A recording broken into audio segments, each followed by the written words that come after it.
From beautiful downtown Millheim, in the smack dab center of the Keystone State, this is Lou Bryson with Seen Through a Glass, the podcast that's mostly about food and drink in central Pennsylvania. Welcome to episode 59, The Biggest Thing in Tipton. Fair warning, this episode features the longest interview I've done yet. It's a full hour. I did say it was the biggest thing in Tipton. Tipton, if you're not familiar with it, is a town of about 1,000 people. It's right off I-99, about 10 miles north of Altoona. And the biggest thing in Tipton is the oldest family-owned producer of pasta sauce in the U.S., DelGrosso Foods. They like to say they've been making sauce since 1914, when Mariana Pulcino came to America from Italy and started cooking her family recipe sauce at Mom's Cafe in Altoona. That's where Mariana's daughter, Mafalda, was waitressing when she met Ferdinand DelGrosso, who worked in the Altoona railroad shops. Fred and Murph, as they were known, fell in love, and actually, I'm going to leave telling that story to Joe DelGrosso, who's Fred and Murph's youngest son and the CEO of the company. I talked to Joe and his nephew, Michael DelGrosso, who's the head of sales and marketing. Now, I will tell you how I came to do the interview. Back in the 80s, I read Jan and Michael Stern's book, Road Food, a celebration of the unique places to eat in America. Truck stops, diners, clam shacks, barbecue joints. Road Food was a direct inspiration for this podcast. And one of the places the Sterns wrote about was DelGrosso's amusement park in Tipton, PA, where kitchens right in the park produced gallons of sauce, pasta, and potato salad. I really wanted to go, but, for 40 years, it just didn't happen. What did happen was that DelGrosso sauce appeared at my local giant market in Newtown, Pennsylvania, in Bucks County. I was elated. I bought some, and it became a regular part of my pantry armamentarium. The pepperoni-flavored sauce in particular was at the heart of many a meal. So when I started this podcast, they were definitely on my central PA hit list. A company that size, I felt like I needed a contact. And then someone on the Foodies of State College Facebook group offered to introduce me to Michael DelGrosso, and things quickly came together. It turns out he's a ravenous podcast consumer, and he loved the idea. In fact, he loved it so much that DelGrosso Foods has donated 2 very nice prizes for Seen Through a Glass listeners. I'll tell you about that on the other side of the interview, along with a short description of the tour of the plant that I got. I'm also going to tell you about a few other attractions in the Tipton-Tyrone area because, I couldn't resist making a few stops while I was there. But we'd better get started, and you know what that means. Here's what I'm drinking today. What I'm drinking today is the 2025 release of Michter's 10-year-old bourbon. This is a sample I received from Michter's. It's from barrel number 25C0726 with a list price of $195. It was released in late April. It's bottled at 94.4 proof, 47.2% ABV. And if you're wondering, yes, this is still sourced whiskey. There's no own-make whiskey from Michter's yet, but it should happen soon, maybe in the next couple years. Let's have a taste. This whiskey's been sitting on the desk for a few minutes while I was recording, and honestly, the whole time I was reading, I was smelling it. What does it smell like? Well, it's sweet. It is spicy, and there's clove and cinnamon, just that general oakiness, like freshly cut oak, an almost red smell. Sweetness, I said, but it's a like wet brown sugar, when you first open the bag of a dark brown sugar. And there's also a fairly sharp astringency there. And at this proof, it's not alcohol.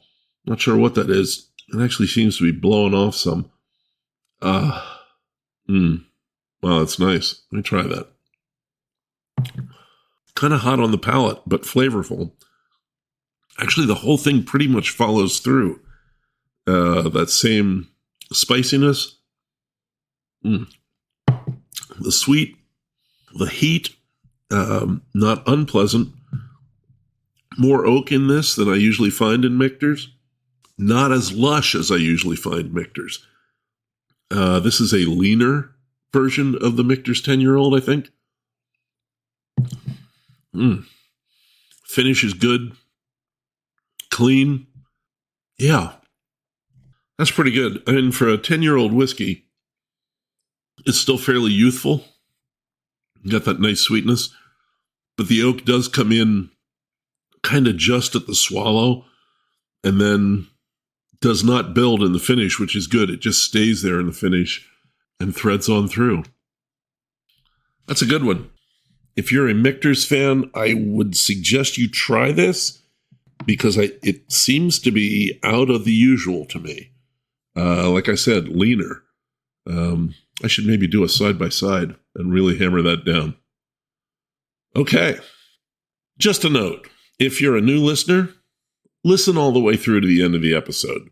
There are notes about the next episode and a little something extra, weird stuff I dug up that usually has something to do with the episode or Central PA. Don't just turn it off when I say, that's the episode. And now it's time for Smack Dab in the Center, sponsored by the Happy Valley Adventure Bureau.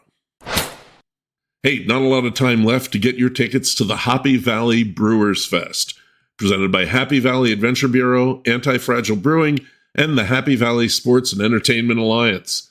The fest is next weekend, July 19th, and it takes place at the Porter North parking lot of Penn State's Medlar Field, beside the Meat Lab. All right, okay, it's beside Beaver Stadium, too.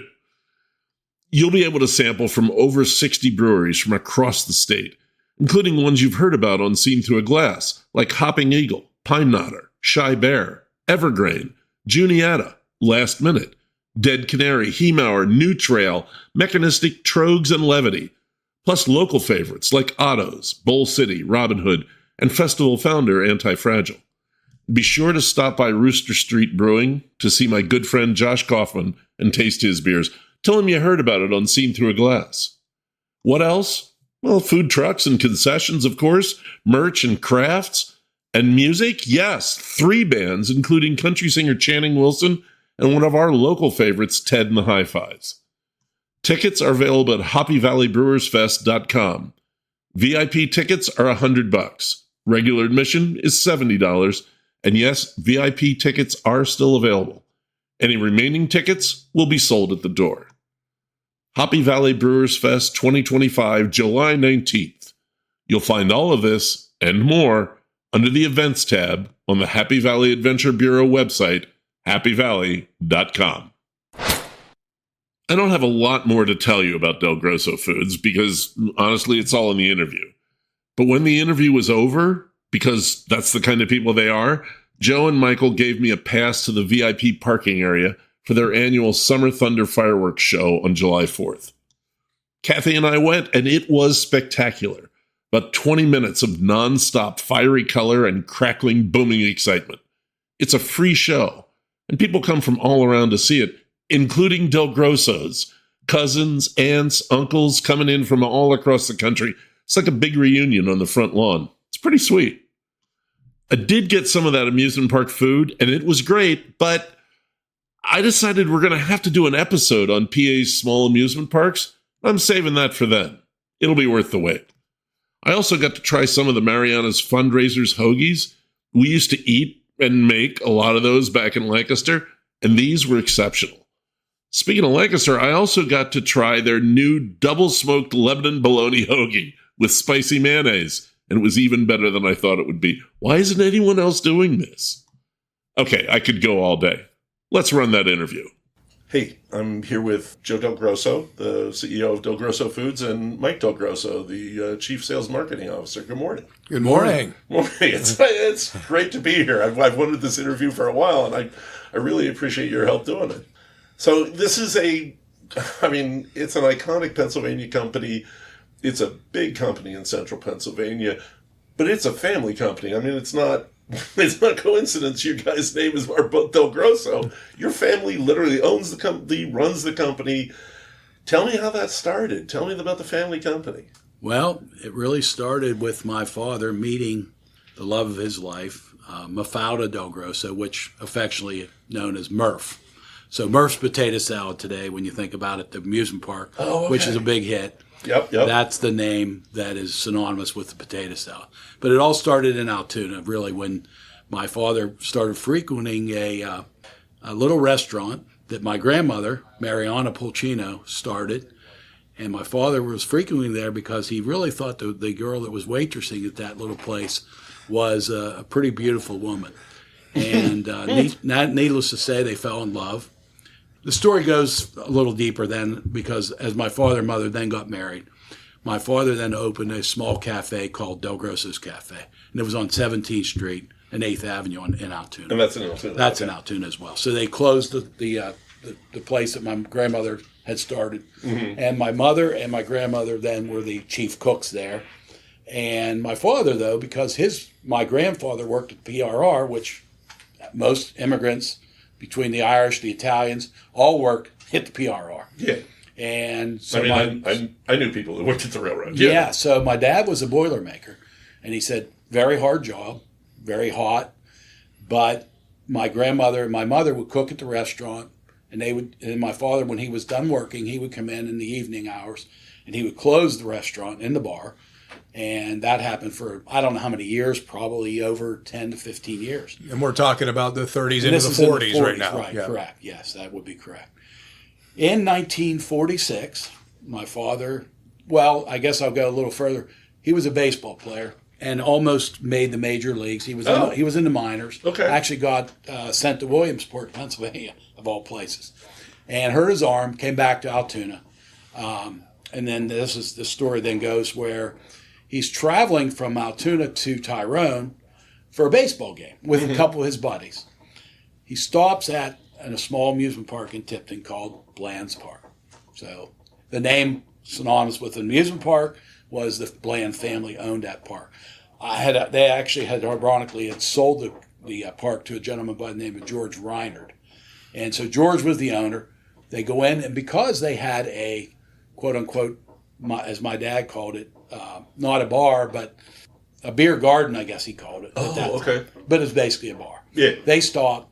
They were going to have a couple drinks, and he starts talking to Mr. Reinard. And the next thing you know, again, my dad, being the foresight that he had, he buys this small amusement park. And again, we're talking very small at that time. It had a carousel. Okay, just to be clear, he didn't buy it that night. Well, so Close. Article agreement. Handshake deal. Yeah. Wow. So, but the best story about that is he never tells my mother that he bought this small amusement park in Tipton. About a month later, he tells my mother, not only did he buy a park, but he's moving the family from Altoona to Tipton, Pennsylvania. So, needless to say, 1947, he then commenced the first operations where he was owning the amusement park after he had purchased it in basically late summer of 46. Okay. Had he ever done anything like that before? No, and okay. But again, if you knew then my father in later years, you could see why and how his thoughts, because he wanted to take and do a shrimp farm in Sinking Valley at Arch Spring, which is a beautiful place that if you've never visited. He wanted to take and make shrimp sauce as a sauce for DelGrosso when we were kids. He talked about bottled water before anybody was doing bottled water. And he told us, hey, this is going to be more expensive than gasoline. And as kids, we laughed at him. Well, sure enough, if you think about it, he was right. Yeah. He also loved to read Prevention magazine. And one of the things he told us as kids, there's two things you should be eating: garlic and olive oil. Well, probably not so far true. Yeah. So sure enough, we still eat tomatoes not far behind. Well, that's exactly right. Yeah. So he gets to the park. We lived in the amusement park, which the house that is still standing in the amusement park next to Kittyland is a small little brick house and is now used for security office and also ride management office. So that house had basically 2 bedrooms and didn't have a kitchen, 1 bathroom, and there was 11 of us lived in that little house. So in each corner of one of the big, I call it the living room area, there were 4 beds in that room, and the kids slept in that area. My mother and dad had the room in what we call the back bedroom. And then on the other side bedroom was my sister, Mary Ann, who had just got married and had a baby at 17 years old. And so my brother-in-law, Carl Kreider, my sister, Mary Ann. Your nephew, Carl. No, my brother. Oh, your brother-in-law, yeah, Carl Sr. Carl Sr. Yeah. And my nephew, Carl Jr. stayed in the other room. So again, it was a family affair. But there was another house right beside it, another cottage, and that's where we had a kitchen. So we were able to, my mom was able to go over there in the mornings for breakfast, for dinner, lunch. But in the summer months, we literally, the park was our playground, it was our eating place, it was everything. In the winter months, it was strictly, that's where we did all, we had our family affairs and so forth. How did the sauce get started? Again, my mother had a recipe for spaghetti sauce. Basically, my father, and now gets the idea, after buying this amusement park, and after serving some pastas and sauces in the park, great idea, I'm going to start canning this product.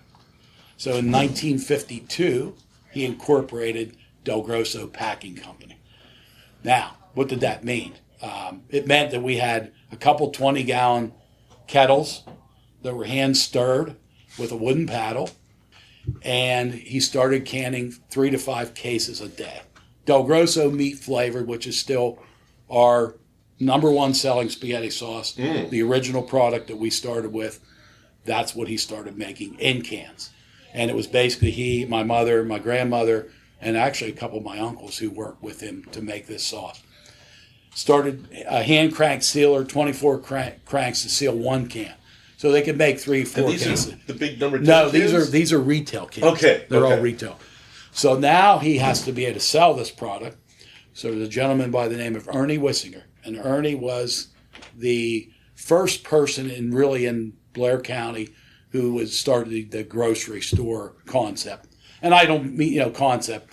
It was a larger type store. Yeah. So Ernie became my father's first customer. So as things progressed, this plant now was a garage, and now we had 16 40-gallon kettles in this plant. So there were 8 on one side of the room and 8 on the other side of the room. And in the middle was the filling equipment, which again was very antiquated, but we were able to produce at that point in the 50s and 60s and the 70s about 600 cases per shift. So still not a lot of product. Strictly DelGrosso brand. Number one. Number 2, in cans, not in glass jars. Because back then, cans were more prevalent. Sure. It was easier to produce, whatever. I mean, I remember when I saw my first jarred sauce in the it was really in the late 70s, early 80s. That was a thing. And that was Ragu and Prego who kind of took that by storm as national companies. So anyhow, as kids, going into that plant, that I call it plant garage, and one of the highlights, honestly, as we always talk about, is that we made we started them making a pepperoni flavored pizza sauce. So we get the Hormel sticks of pepperoni, which are the small dried one that they still sell today. And our guys in the plant, if they get hungry and they were making the pepperoni flavored pizza sauce, they'd take a string and they would tie it on the pepperoni and they'd put it in one of those little 40-gallon kettles. And they would soften it up and let it cook for about an hour and a half. While the kids, as we were coming in there, we would see the string coming out of the kettle. We knew that there was pepperoni in there. Well, we're going to eat that pepperoni just like they were. So we'd go in and we'd wait. Sure enough, they pull it out. They put it on a tray. They cut it into chunks with a knife there. And we got our share of that pepperoni, which was really, really good. No offense, but you guys sound like our dogs. There's something there. I'm getting something. Right? Yeah, my dog sits at my table, looks at me all the time. We were like little kids that did exactly that. Little follow-up to that pizza sauce that he mentioned, the pepperoni flavor. Yeah. If you buy a pizza at the amusement park, that is the same sauce that we're using, the pepperoni flavored pizza sauce. Yeah, so it went through the 60s, the 70s, and really the plant was in pretty much, I don't want to say disrepair, but it was old. And it was also very antiquated, with still stirring every kettle. Really, by hand? By hand. So, wow. So one person would stir on one side of the room, and by the time he would stir the 8 kettles, and the other guy was stirring on the other side, You'd wait a couple minutes, then you had to go back and stir the other side. And that was a 3-hour process to cook a batch of sauce in each 40-gallon kettle. Man. And then to make that 600 cases, for that production. We would go in and we would help put cans on the line. One of the things they did, because the sauce, when it would fill from the filler, which is just basically a single valve filler, or well, actually two cans at a time, or it would be two holes. Mm-hmm. But the cans were never really completely, some were short fill, some were overfill, and they would take a can, and it was hot. It was 200 degrees, 190 maybe, and we would have a can in our hand, and you'd wear a glove. But if a can wasn't quite filled enough, and you didn't really check the weights, you just looked at the level. Oh, we just pour a little sauce in before that can got a lid on it. But again, this is back in the 60s. And then when they rolled through, they come out, we were lithograph cans, so they weren't a paper label. Okay. So they already had paint on them. But that sauce would spill down over the edge of the can when they filled it, and they capped it because it goes around the capper. We would have a rag. The guy would have a bucket and a rag, and the cans would lay on their side. They'd turn over and lay on their sides, and they would hold these cans back with the one hand, and then they would rotate the cans with the other hand with this rag to wipe off the cans. Exactly. So then the next step was they go into a little packer, and there was a foot pedal on it, and you would simply take and put a box on there, and then you'd hit the foot pedal, and it would bring 12 cans into the case. Well, so the smaller cans, is what they call the 16 ounce, they would have 2 layers. So the first layer would come in, you'd hit the button on there, the foot pedal, and then you wait, and then you would release it. Once the can's filled up again in the chamber, hit it again, and you'd have a case of 24 cans in a case.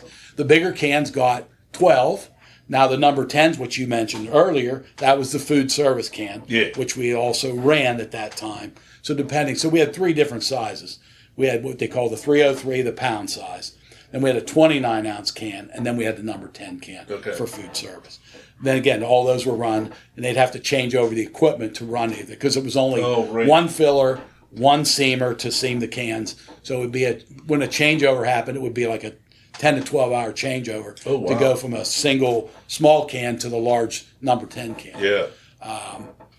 The way we cooled it, because again, there was no cooling process. So you had a paintbrush, and you had a can that had one of the cans of sauce, but it was empty, an empty can. You'd pour the glue in there, and you would basically take a paintbrush, and those cans, when they came out of that packer, they weren't sealed, so you would take and put the paintbrush, put the glue on the top of the case, fold the flaps, flip the case over, and then put the glue on the top. And the way it was cooled then, you'd step stack all the cases in a line in that little, I call it the warehouse area, which is basically just part of the plant.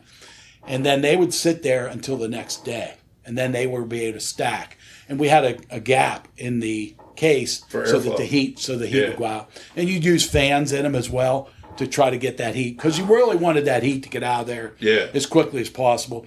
And again, since we didn't have any cooling system, water bath cooling, whatever, that was the way the product was cooled. The best story I can tell you is Ernie, the gentleman I mentioned, Ernie Wissinger, would call on a Friday and he'd say, "Hey, I need sauce Monday morning. We're running a sale." And we'd say, "Ernie, why didn't you give us some time to make this?"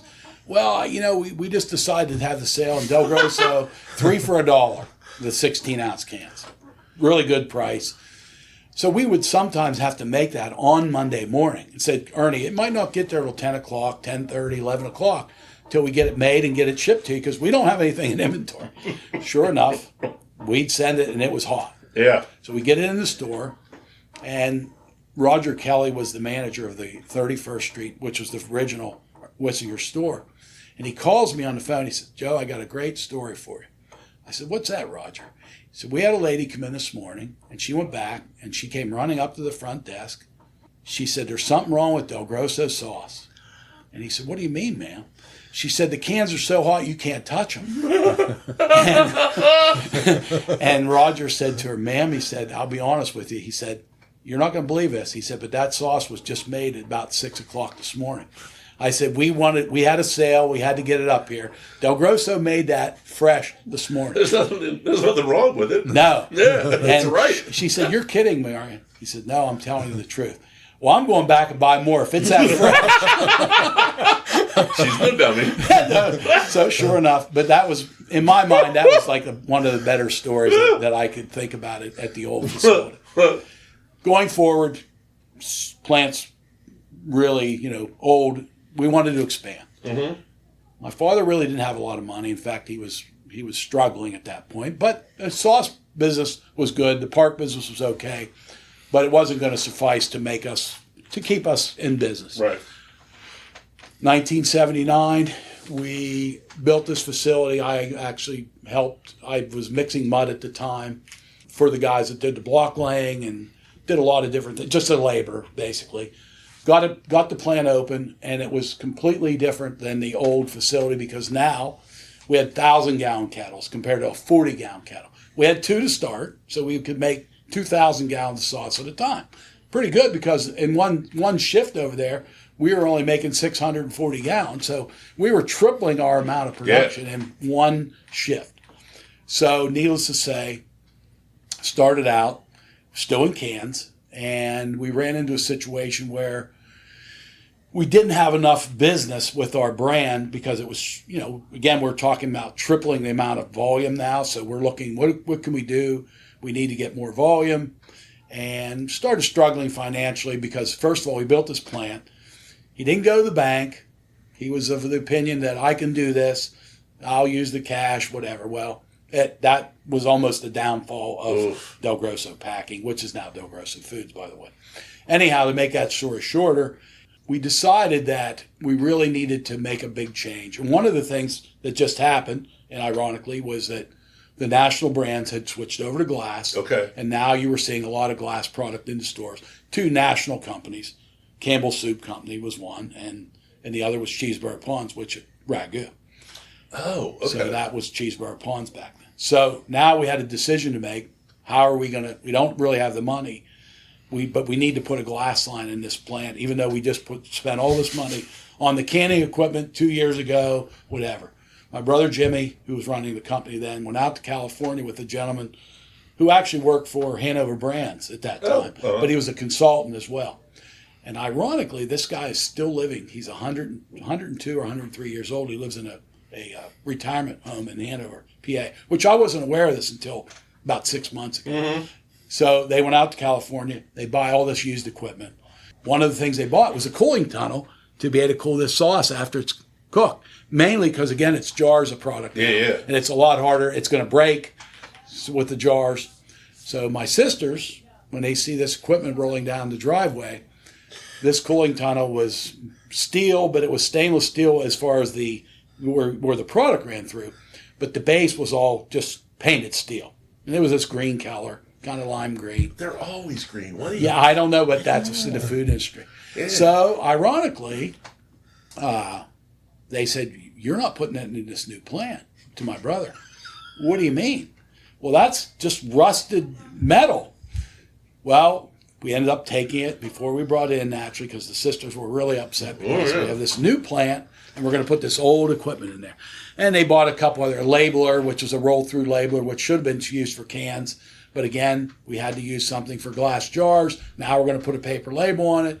So that was another fiasco. Bottom line is we got this plant, we got this line, probably spent about $50,000, and we're able to start running glass jars. 32 ounce at that time. And that's in... That's in 1981. Okay. Yeah, so it's a couple years after we had just spent a lot of money. Yeah. Again, DelGrosso brand only. Now we have a meatless. We have the meat-flavored pizza sauce. So we were able to still run cans because food service was still cans. Mm-hmm. And our pizza sauce, which has always been a great seller, was in a 10-ounce can, like the soup can. So we were still making that in cans, but everything else was now switched to glass. Okay. And like I said, 32 ounces. Started running the glass, started doing okay, but again, struggling financially at that time. And we hired a sales manager to try to boost sales. And one of the things he told us, and again, the generic sauce craze, not generic sauce in general, generic craze was out. It was starting to happen. People were looking to because of the economy and whatever. And this is again 1982, 83. I remember buying that stuff Right. when I was in grad So school in when Pittsburgh you look, in the 80s. and when you looked at Yep. it, if you went to a Giant Eagle or whatever, they had a whole aisle that was nothing but black and white labels. Yeah. Generic. That Yeah. was it. Our sales manager said to my father, we need to do something to generate some more volume. This could be a start of something. So, sure enough, we started making. Now, my father was dead against this because here he is making this very quality sauce. Right. And now he has to, and the price point was much lower. But the generic product became something where, we were able to make it at a much cheaper price, and we did add some starches and things like that. The quality wasn't very good, I'll be honest with you. But there were people buying it just like they were buying brands. Yeah. That took our business, and we just started to increase with the generic sauce first. Got that volume up pretty decent, mid-80s through the 80s. And then there was a major change with the grocery store saying, listen, the generic is going to go by the wayside, which it did. The black and white label's no longer. Never see it again. Now we want to have a store brand label.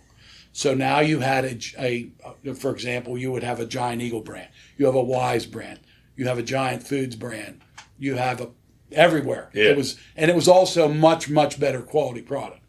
So DelGrosso Foods followed suit with that, and our private label sales, store brand sales, started to as well increase. Plus the margins on that product was much better. So our volume was doubling each year in the 80s, into the 90s.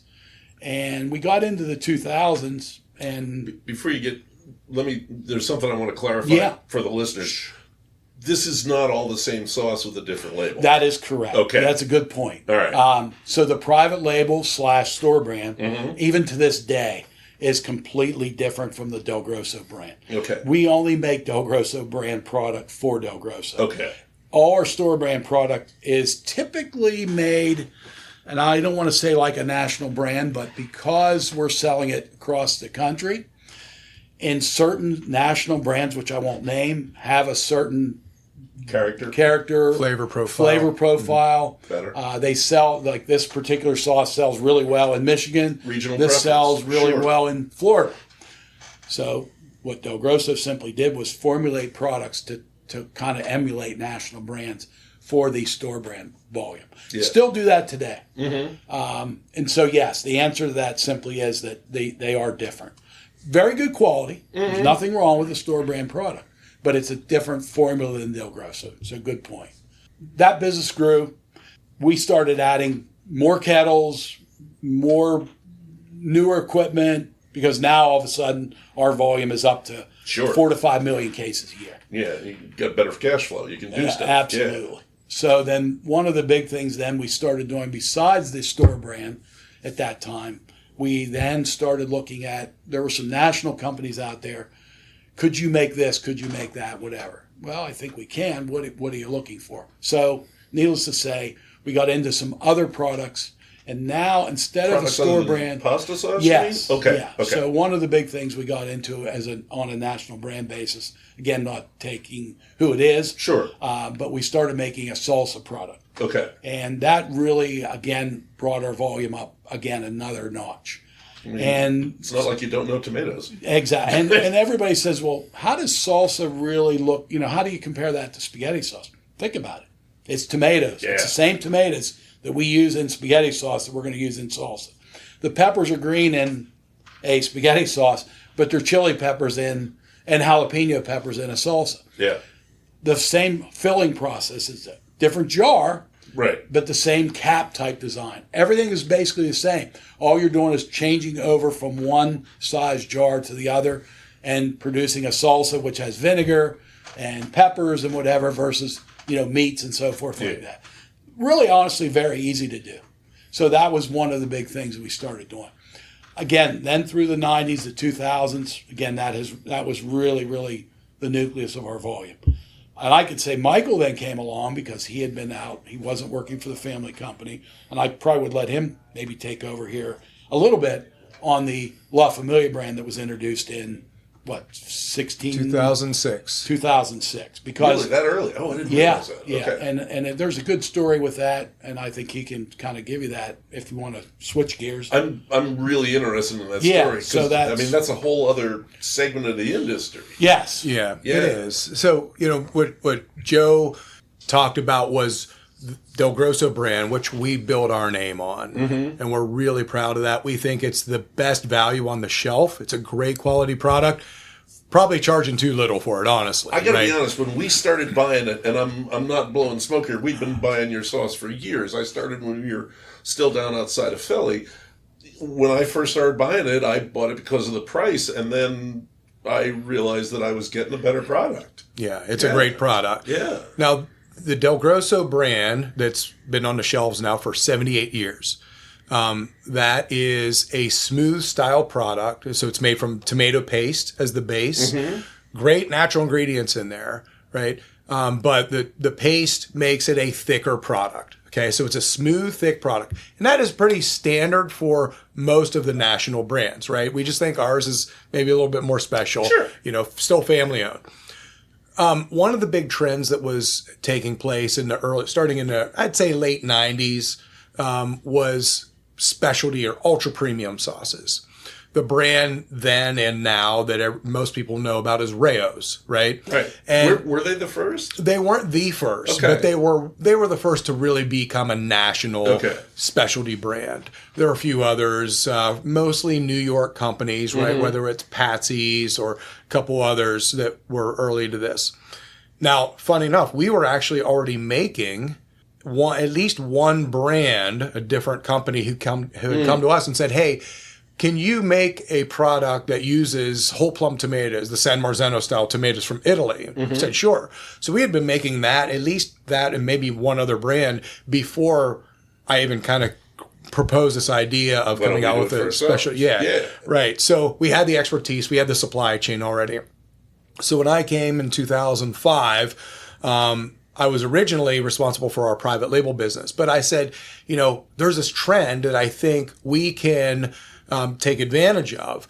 And so I said, why don't we create our own specialty brand? And instead of just, creating a bunch of different flavors, why don't we try to bring family member recipes to bear? So I'll give you an example. My father, Fred, he would make this special recipe every 4th of July for our big fireworks show at the amusement park. Mm-hmm. So the fireworks crew, the family, we would all kind of line up for it, right? And people would say, "Uncle Fred, are you making your fireworks sauce again this year?" Okay. Fireworks sauce, he would get zucchini, dice it up from his garden, right? Garlic, onions, and then he would take a little white pepper and crushed red pepper to give it some heat.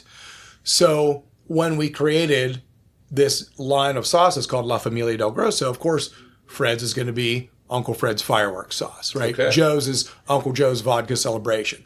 And can I say every family member created in every detail of the recipe? Not necessarily. Some were more inspired, but we have this line of sauces brought to you by each member of the family. So the idea is to create a brand that is different than those out there. So Rao's and these days Carbone and some of these other ones, nice products.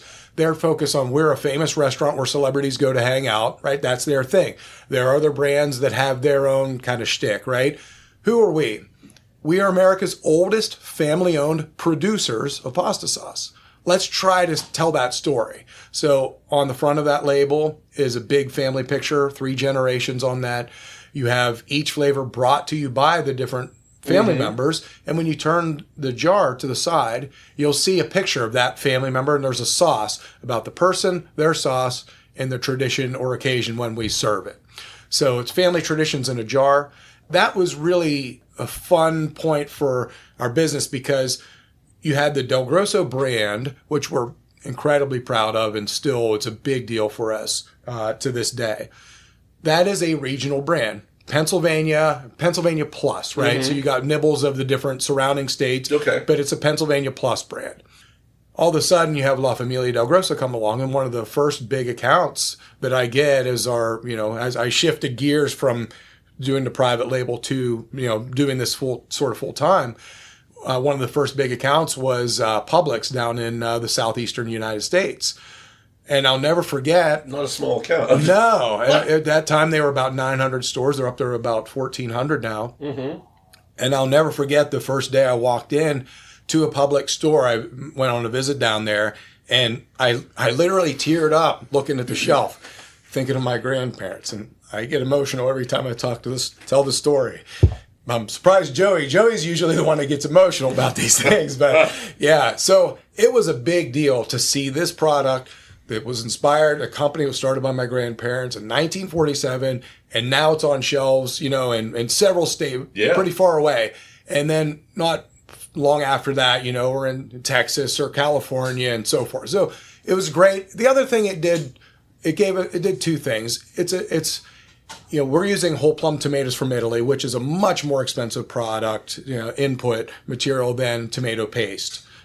So it is going to be a naturally higher price point, and it is naturally a higher margin product too. So that was really good. We had some good volume, off the bat, and that it helped our bottom line, honestly.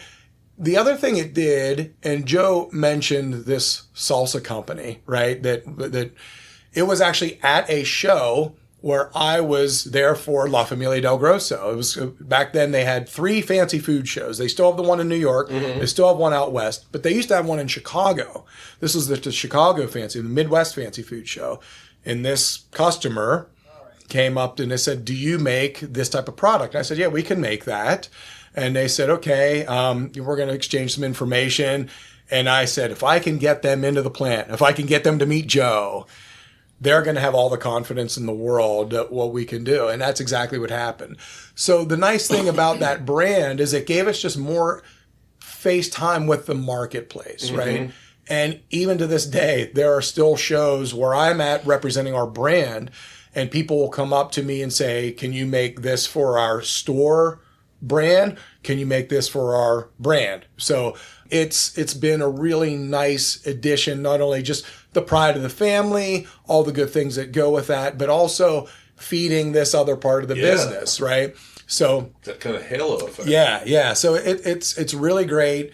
And one thing I always like to point out, I mentioned earlier, we're now America's oldest family-owned producer. So there's 2 parts to that: family-owned, right? So it's not a big corporation, mm-hmm. and producer. So they're older brands, but they're not producing, right? Yep. And that's okay. There are a lot of great sauces, and we pack for other brands, and that's we're happy to do that. But that is our point of differentiation.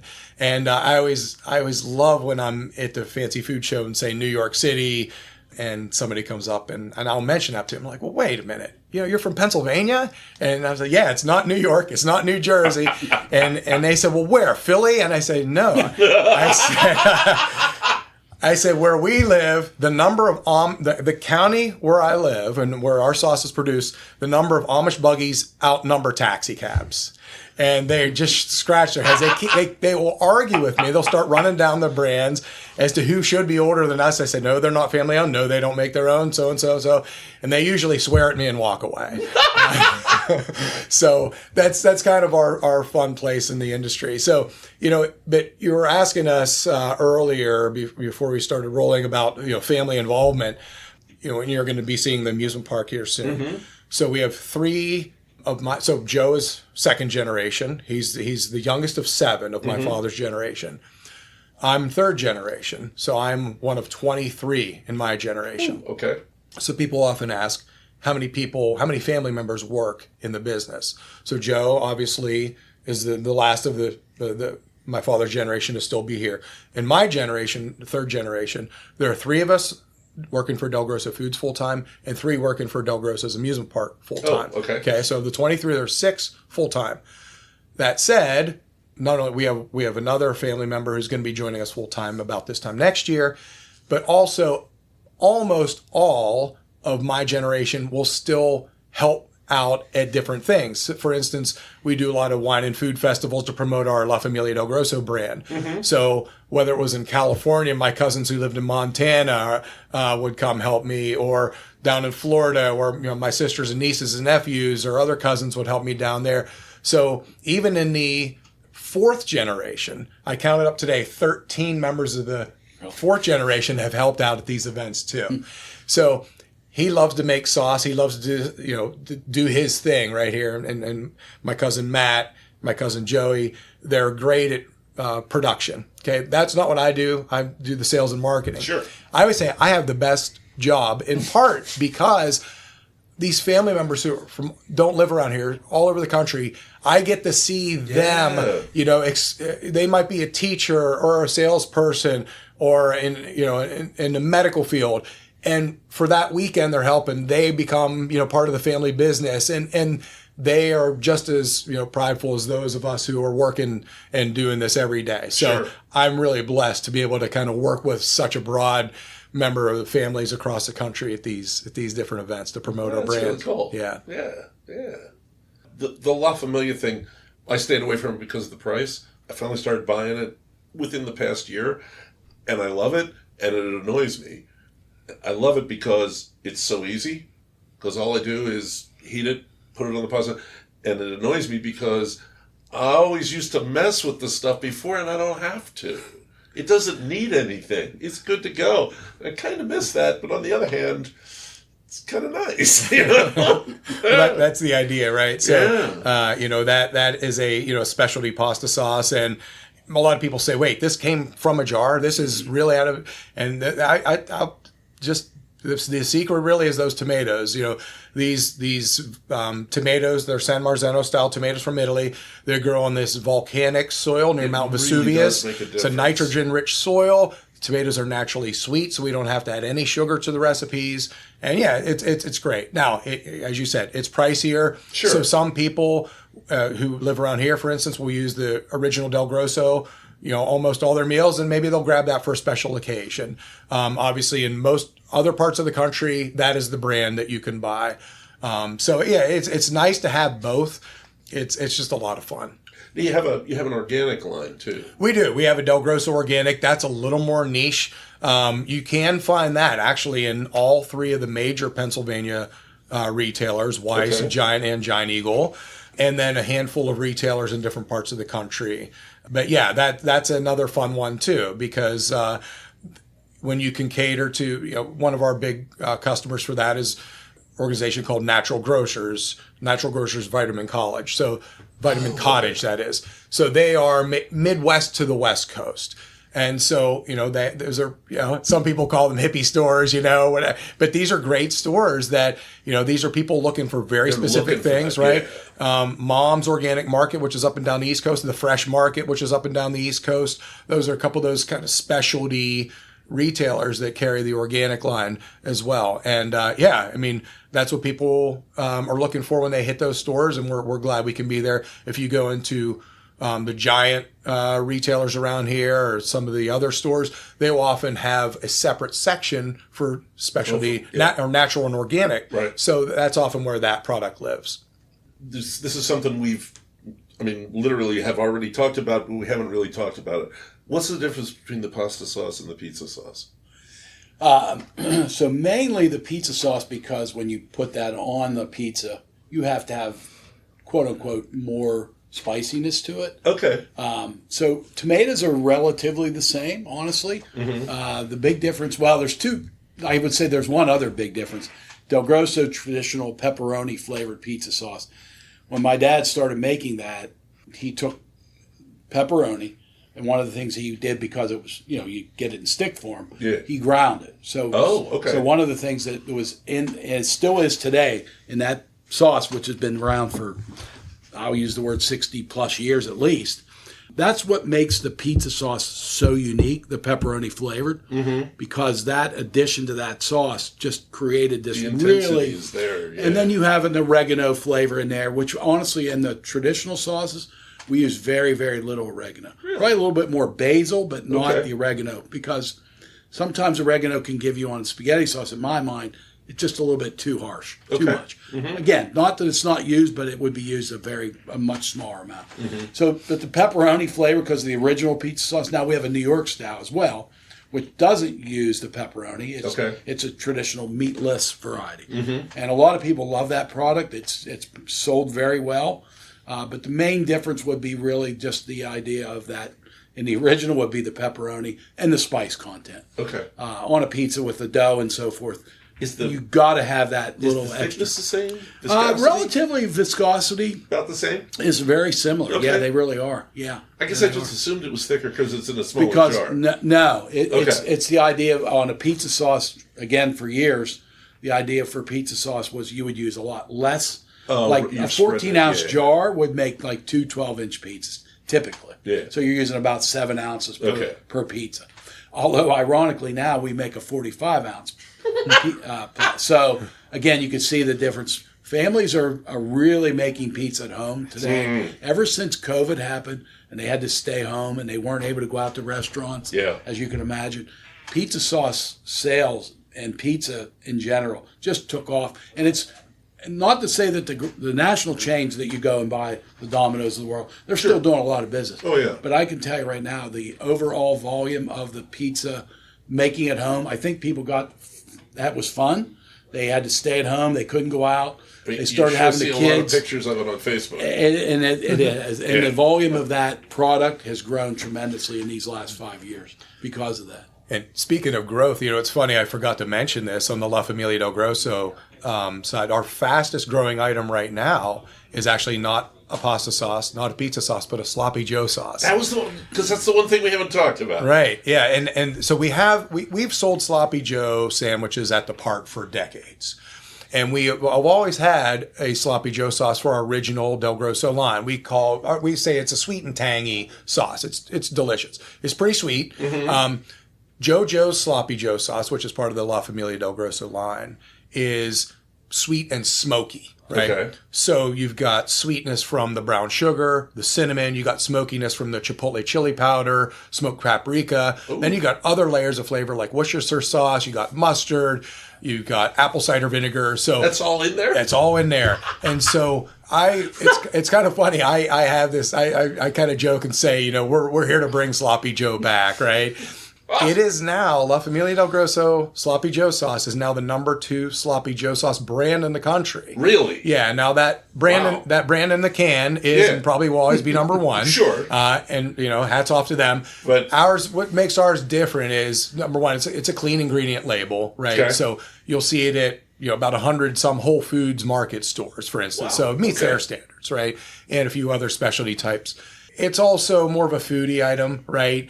There's no high fructose corn syrup in it, like some of the other brands. So it's a neat item. So I wanted to mention that just because it is such a fun thing to see. Like, oh wow, we're an Italian company. Mm-hmm. So maybe we should rename the Sloppy Joe Messy Giuseppe. I don't know, but don't do that. So that's been a fun thing to watch happen. Wow, that's amazing, and being number 2 to a brand that big, that ain't no shame. No, we're number 2 is not a bad place. Yeah. Wow. Okay, there is actually one other thing we haven't talked about, and that's the Alfredo sauces. Right. The new stuff. Right. So now all of a sudden, Alfredo becomes a different product line, and the main reason that we had to build a new facility 2.5 years ago was this Tipton facility that we're in today has always been a red sauce facility. By red sauce, the definition would be the pH level, the acidic level of that product. To be able to fill it here, to be able to produce it here, you could fill it hot, and it could be filled as long as the pH level would be, I'll use the word 4.6, although we don't usually get to that point.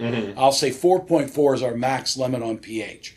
So as long as a product is tomato-based, which it can be, they are as well, we will fill that product here as a hot fill item with a pH level of 4.4 or below. Yeah, and I'll just butt in and just say, just for your listeners who might not remember about pHs, right? Yes. It goes from 0 to 14, and 14 is alkaline or base, right? And then 0 would be highly acidic, right? 7 is right in the middle. Yeah. So what Joe's talking about are products that have a natural acidity to them, which when they're filled hot and held, you don't have to worry about food safety. Bacteria will not grow in it because the acidity and the heat, the filling that one time and holding it for... Between the acidity and the fill temperature, that will. So basically it's what we call hot fill and hold. And again, the cooling process is done as part of the hot fill and hold. So we immediately start to cool the product. No fans anymore. It goes through the cooling tunnel. Yeah. So one of the big things was with Alfredo sauces, again, a completely different animal. So number one, Alfredo has a pH of, let's say, about 6. Somewhere between 5 and 6. Okay. The best way to describe what we have to do at this new facility is it's a big pressure cookers, large pressure cookers. Okay. Because the pH level is not something you can fill that sauce because of the pH level. So in the new facility, we are using large retorts. There are 6 of them. The product is actually cooked. We'll start in the kettles like we do here, but the product's only mixed and getting to a point where we would fill it in the jar at about 150 degrees. Unlike here, we fill it at 200 and some degrees. Okay. Once we fill it, the cooking process, the second part of that is the retort or the pressure cooker. So when you think about a pressure cooker at home, a lot of people have them. They use them for different products. Some people do for sauce. Some do for canned meats, beans, and so forth. Sure. But that process, the one thing about it is very, very critical that you get the process correct, or you could literally kill someone. Yeah. Because of that pH level. A jar of hot filled spaghetti sauce, if it would be undercooked, for example, or under temperature, it'll literally just, I'll use the word, blow the lid off. Okay. That does not happen in a retort product. You will not know that a product's uncooked or under-processed. Mm-hmm. And that's why, over the years, there have been cases where a bean product or something else that literally someone ate and they died from it. Very, very rare. Don't get me wrong. This is not something that... But the process is very, very different. So you have very to stay much on top of everything. You really have a much... So one of the reasons we got into it, Alfredo sauces were growing tremendously. So this facility was... No, it's fine. No, because now I want to know.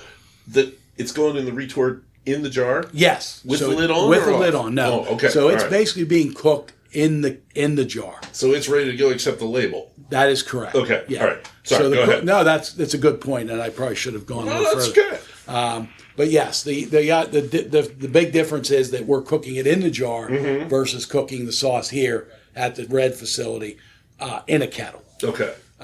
So once the cooking process is done, and then we proceed to come out of there, this is a fully automated plant, state of the art, probably in the neighborhood of about a $70 million project that we did 3 years ago. Roughly. Okay.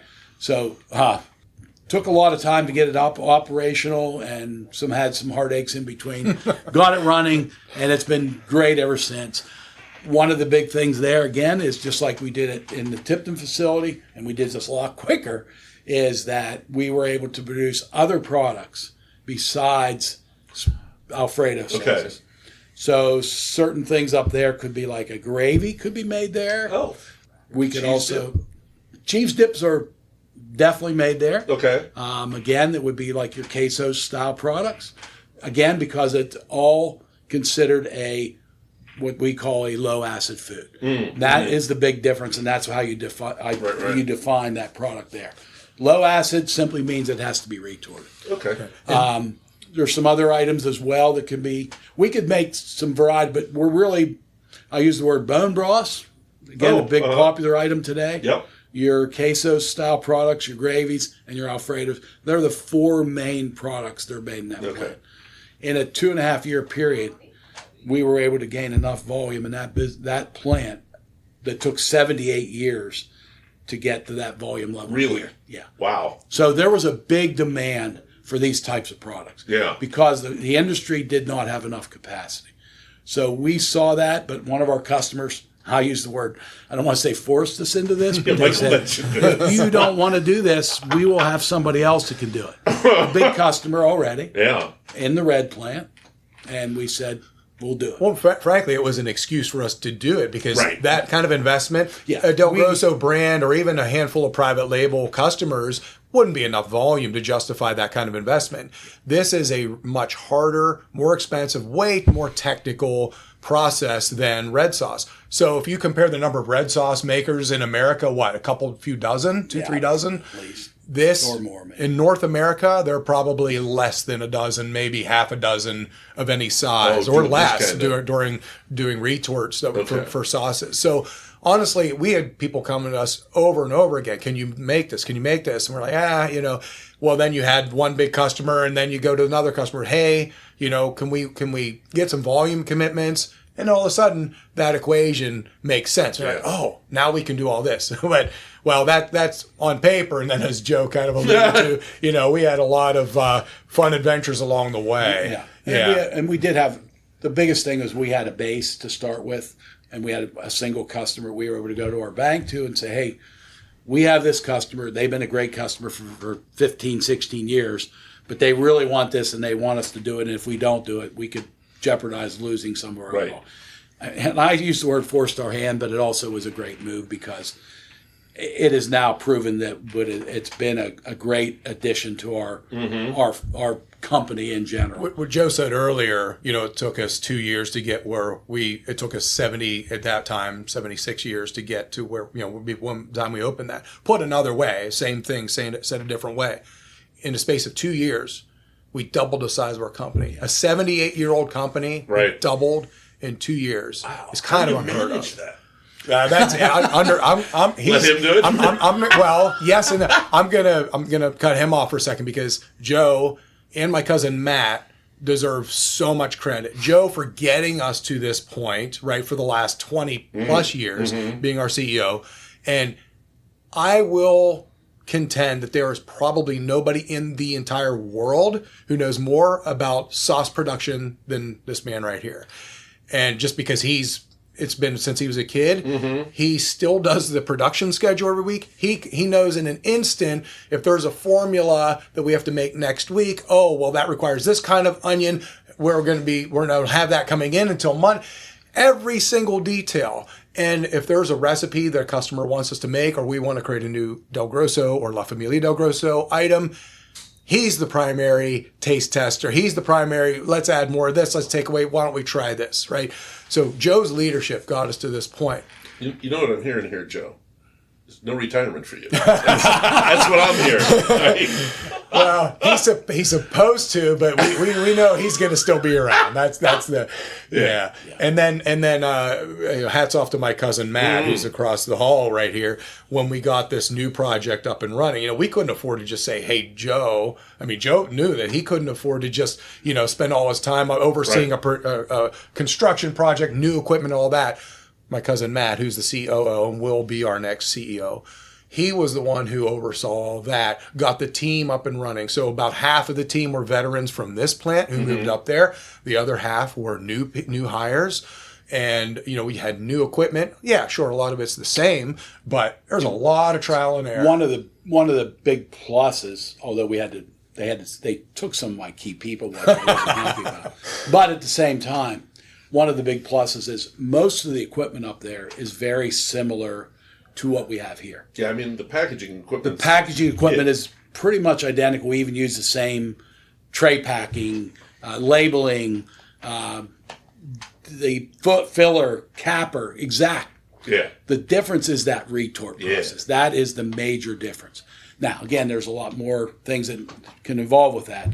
But, so hiring people, we doubled the size of the business, but we also doubled the amount of employees.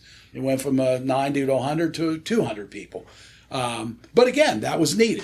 Right. One of the things that probably helped it a little bit, we didn't have to hire a bunch of other, like, for example, the accounting department grew. Oh. It didn't grow double. Right. Because, we were able to include those.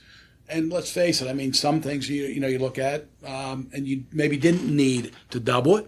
But again, we've been able to hire some really, really good people, new mechanics, a lot of lab people there because that's a critical part of it. Yeah. And they were that's a lot of new stuff. And you being focused on Central Pennsylvania for this podcast, we get food scientists from right down the road at Penn State University for the most part. Yeah. Yeah, I think we have 5 or 6 food science grads on our staff between the Tipton, maybe 6, I'd have to count up exactly, but that strictly do all the quality there. So kids, again, kids, if you're listening, consider food science as a career choice. There you go. And the jobs are here. Yeah.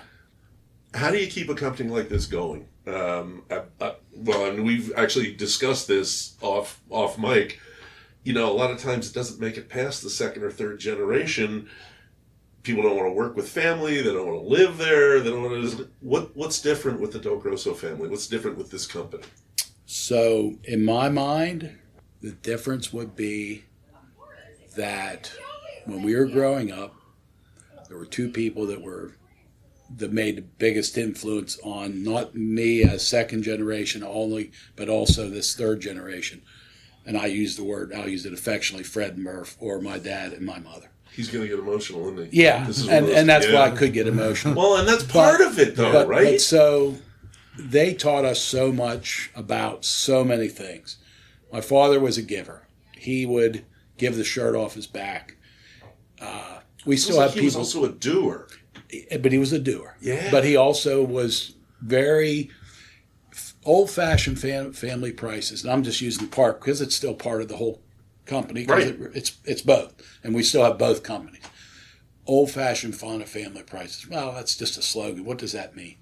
My dad would sit at the merry-go-round, and he always wore a white dress shirt, short sleeve, but he had a pocket.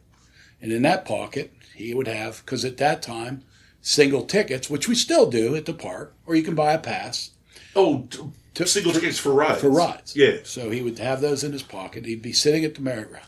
Loved that because he had the old Wurlitzer band organ playing, the wooden horses. Mm-hmm. But he was sitting there for a couple of reasons. Number one, he enjoyed that.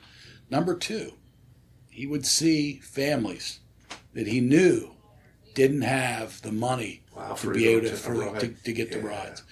And he would call the father over to him, and he'd pick these tickets out of his pocket and hand them to the dad or the mother, whatever.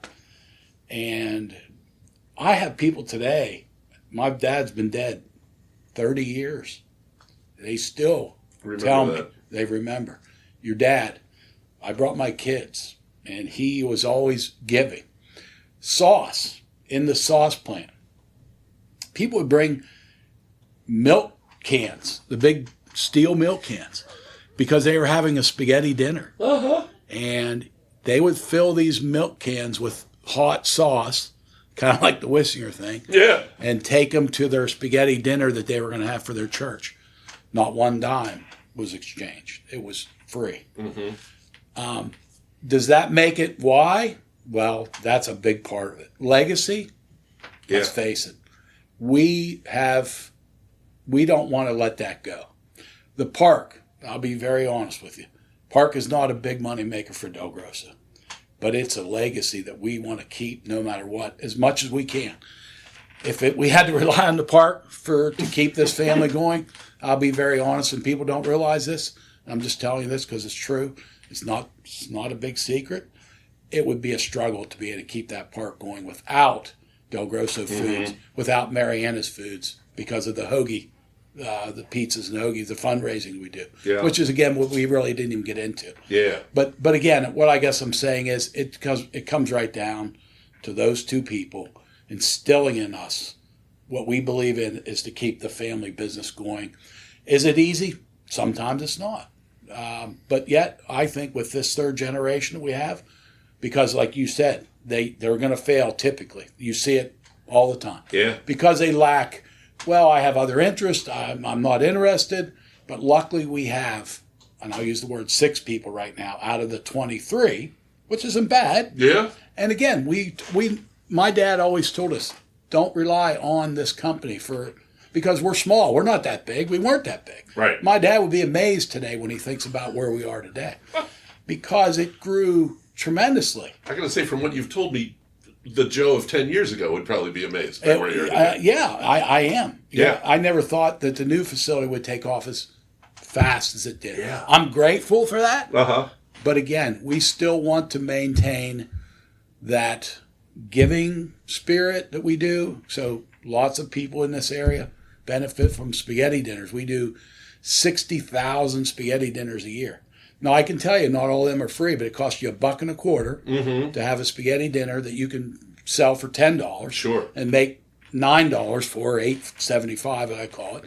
But there are a lot of them that come in that I have to read Chris hands me every single request if there's something that she feels is something I should read. Mm-hmm. And it's our 4-year-old daughter has a brain tumor. And I'll be honest with you, I'm not going to say no to that. No. And those are all donated. Yeah. I mean, the whole dinner is donated. It's not a huge amount, but but these people are grateful. They'll write you a letter, and you're pretty much crying after you read these letters. So there's a lot of that. But again, that's what my father instilled in us. That's what he told us. He didn't tell us that.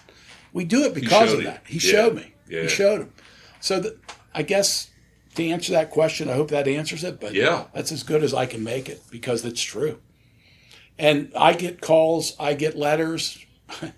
There's a guy that's been bugging me every single day of the week. We're a private equity group, and we want to, you're a perfect match for us. Rip it up, throw it in the garbage, or just hit delete on my phone. And I've tried reaching you 10 times, I don't respond because there's no interest. No. Now, is that ever going to change? I hope not. Can we go to 4th generation? And, hopefully we can. I don't know that. We're 78 years. That's all I can say. I hope you get to retire. Well, and I'll be honest with you. So I was supposed to retire. There's a family rule, I guess I'll call it, is the best way to describe it. So we as his brother or my dad, his dad, set something up for the family that we would quote unquote retire at retirement age. So mine was 65 and a half, and I've been working now 2 years, 3 years beyond. Well, that was a special thing. Yeah, and it was because of this new facility is what drove that. If it wouldn't have been for that, I would have officially retired. Does that mean I'm not going to walk in the office 5 days a week, 40 hours a week instead of 60 or 70? No. I'm still going to be here when I retire, and it is October, be honest with you. Oh, congratulations. But at the same time, am I going to not be here? Am I going to walk away? No.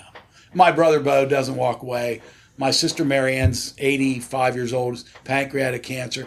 You'll see her at the park in the morning at 6 o'clock in the kitchen. Wow. It's part of our nature. Yeah. Because we love it, Thank you. This has been great. This has been everything I hoped it was.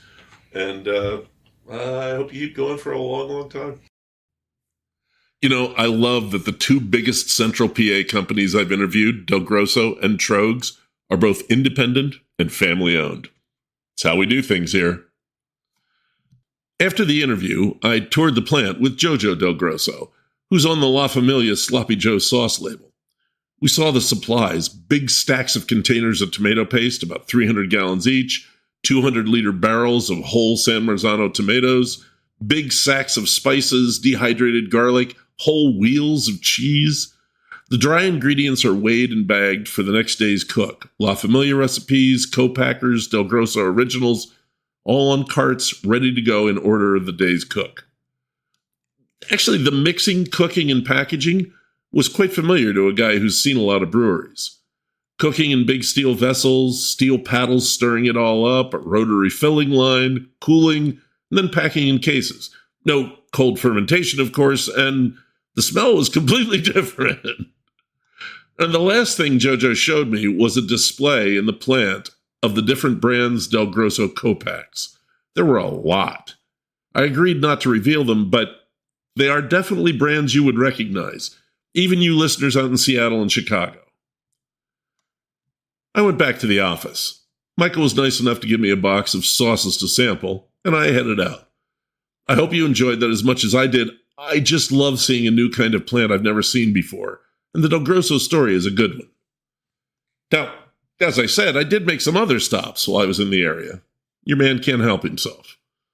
On the way down to Tipton that morning, I stopped at The Brew in Tyrone, a woman-owned coffee shop, bakery, and bar. I love this idea, and I don't see enough of it. The coffee was great. The chocolate chip muffin I had was excellent. The beers looked good, but it was 9:15 a.m. That's a little early even for me if I'm not working. Next time. Speaking of beers next time, I didn't get to Tyrone City Brewing as they haven't quite opened yet. They will be at the Hoppy Valley Brewers Fest, and they'll be opening soon in Tyrone. Keep your eyes open. I did stop at Bake Shop Bakes on the Gardener's trip back in 2023, and I was reluctant to pass it up this time. Just a silly amount of sweet and savory baked goods, creative hot sandwiches that, I'm kind of thinking about now. And Gardener's Ice Cream Shop is just down the block. Damn. After I left DelGrosso's, I went right down the street to Austin's Texas Hots here in Tipton. Because, Texas Hots. I liked it. Austin's was clean as a whistle. The folks were friendly, and the grill was piled high with dogs. It was a standard dog with a good spicy sauce and diced onions in a classic twisted paper wrap. Could have used more mustard, but that's nitpicking. I also had a delicious black raspberry milkshake. Next, I stopped off at the Little Sugar Mill Bakery, just a tiny place in Grazierville. They have sandwiches, but I was there for the cookies.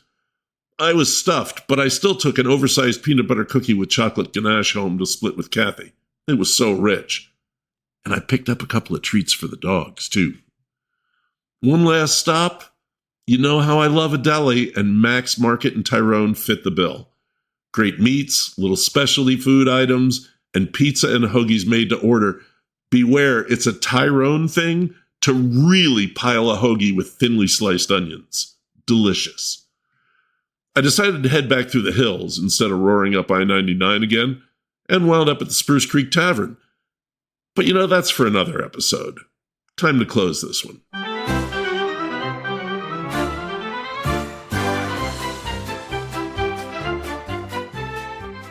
Did you think I forgot the DelGrosso giveaway?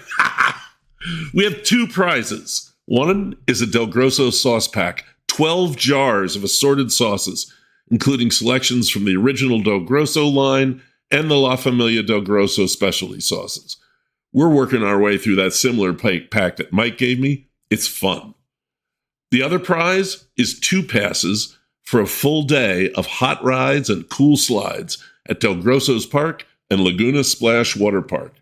Play all day, have great food from Murph's Kitchen, and don't worry about the parking. It's always free.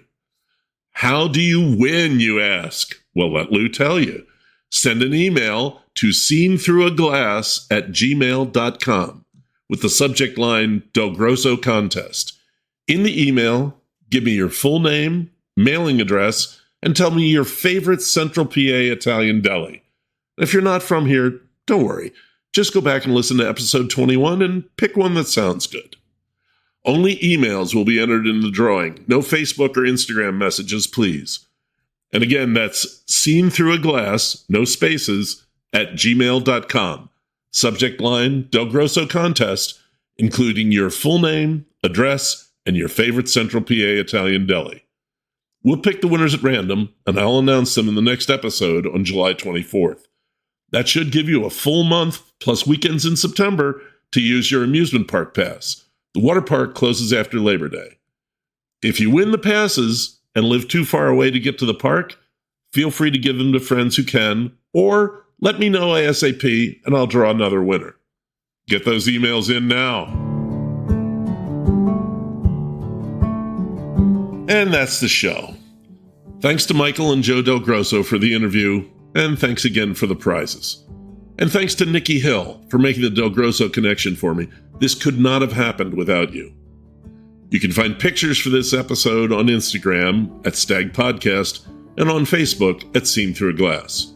If you're listening to the show on the radio at WSOV, there are over 50 more episodes to enjoy, including a Milheim episode and a Nittany Valley episode on Spotify, Apple Podcasts, really all the popular podcast outlets. If you'd like to toss a bit in my hat to keep the show going, I have a coffee button in my Instagram link tree, that's @Stag Podcast, and on the Facebook page. And we talked about San Marzano tomatoes. Did you ever think about how tomatoes got to Italy and became so popular? Because, tomatoes originated in the Andes Mountains and were originally the size of blueberries. Well, interestingly, 2 types of tomatoes came to Europe from the New World. The slicing tomatoes in sandwiches and salads are a fully domesticated tomato bred in pre-Columbian Mexico. The San Marzano tomato, though, is closer to the original Peruvian tomato and the parent of all strains of plum tomato. As Joe told us in the interview, the original San Marzano produces more glucose and is naturally sweeter.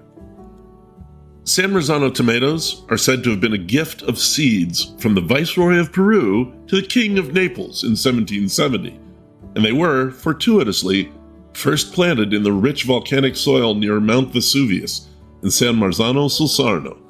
The rest is tomato history. What's coming up? Next episode, after putting it off for over a month, we're going back to South Central Pennsylvania to a little crossroads town that everyone knows about, Gettysburg. And we'll announce those DelGrosso prize winners. Until then, thanks for listening. This is Lou Bryson with Seen Through a Glass from the smack dab center of the Keystone State.